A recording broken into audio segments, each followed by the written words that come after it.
जरांगेंच्या पश्चिम महाराष्ट्रातील दौऱ्याला सुरुवात। आज तुळजापुरात मुक्काम केल्यानंतर उद्या सोलापुरात दौरा करणार। पश्चिम महाराष्ट्रातील 7 जिल्ह्यातून जरांगेंची यात्रा निघणार।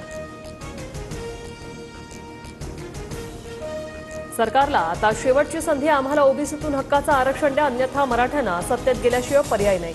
विधानसभेपूर्वी जरांगेंचा सरकारला इशारा।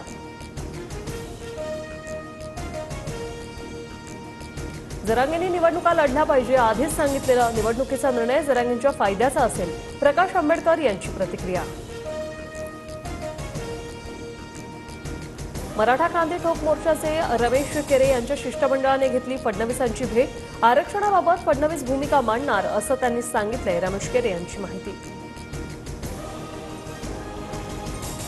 जायकवाडी धरणाच्या पाणीसाठ्यात वाढ, धरणाची पाणी पातळी 22.68%वर।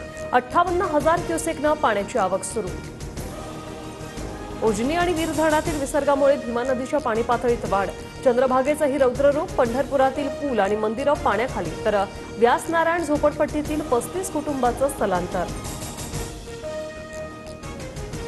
भारताचा गोल्डन बॉय नीरज चोप्रा पहिल्याच प्रयत्नात अंतिम फेरीत, तर कुस्तीपटू विनेश फोगाट 50 किलो वजनी फ्रीस्टाईल कुस्तीच्या उपांत्यपूर्व फेरीत दाखल।